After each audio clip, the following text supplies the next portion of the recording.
Look, we have to grapple with the idea of the individual as a bulwark against the erosion of tradition. It's not a light matter. When you look at the history of the Indian subcontinent during the late 19th century, you aren't just looking at colonial politics. You're looking at a profound existential crisis of identity. And standing at the center of that storm, metaphorically and intellectually, was a man of terrifyingly vast proportions. I'm talking about Imam Ahmad Raza, a man who understood that if you lose your connection to the transcendent, if you let the sacred be flattened by a pseudo-intellectual modernism, you lose the very soul of your civilization. He was the Mujaddid, the renewer, and he didn't achieve that title by playing nice with the radical deconstruction of his faith. He achieved it through a rigorous, almost superhuman commitment to the preservation of the prophetic essence. But before we descend into the depths of his jurisprudence and his staggering intellectual output, I want you to look at your own life. When the world tries to strip away the symbols and traditions that give your existence meaning, do you stand your ground or do you fold? How do we balance the need for rigorous logic with the necessity of profound, bottomless love for the divine? I want to hear your thoughts on this. Is tradition a cage, or is it the very foundation of freedom? Let me know in the comments, because we need to hash this out. Now let's get the scale of this right. We're talking about a man who reportedly wrote on over 55 different branches of knowledge. Think about that. Most people can't master one. He was writing on physics, mathematics, astronomy, and philosophy, all while serving as the primary legal mind for millions. This is the Bareilly. He wasn't just some local cleric. He was a polymath who understood that the universe is a coherent whole. His magnum opus, the Fatawa Razawiya, is 30 volumes of dense, high-level legal reasoning. It's not just a collection of rules, it's a manifestation of a mind that could navigate the most complex intersections of divine law and human reality. He saw the encroaching influence of British colonialism and the internal movements that wanted to purify Islam by stripping it of its aesthetic and spiritual richness, what we might call the Wahhabi or Deobandi shifts. Ahmad Raza Khan saw this as a catastrophe. He understood that if you remove the ishq, the intense burning love for the Prophet Muhammad, from the center of the faith, you aren't left with a purer religion. You're left with a cold skeletal husk that cannot sustain the human spirit. He was a master of the rad,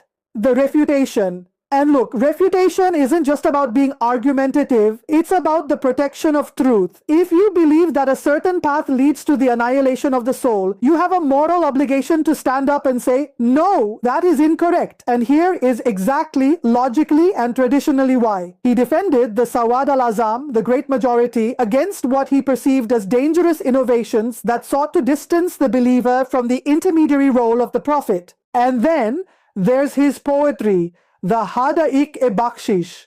This isn't just sentimental verse. This is a profound theological statement set to the rhythm of the heart. When he writes, Mustafa Jane Rahmat pe lakhon salam, he is articulating a cosmic hierarchy. He is saying that the light of the Prophet is the central pivot around which the entire created order revolves. It's a recognition of excellence.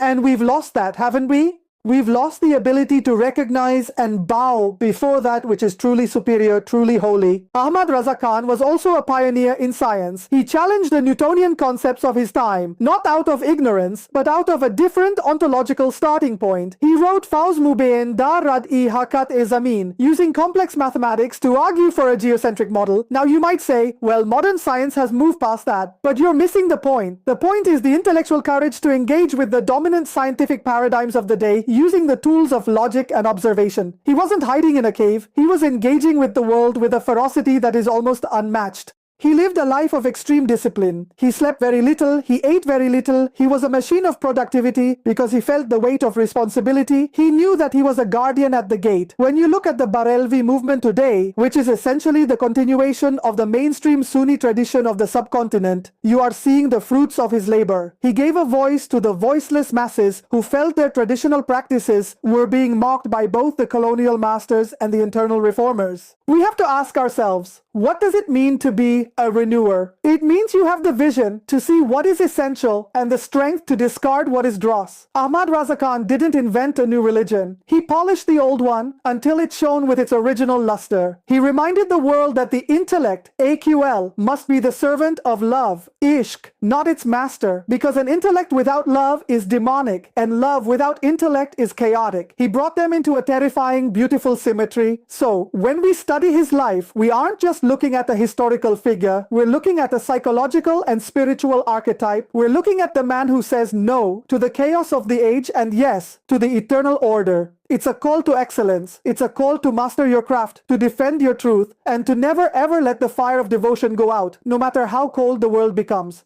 That is the legacy of Imam Ahmad Raza Khan. It's a challenge to every single one of us to be more than we are, to be deeper, to be more rigorous, to love more fiercely.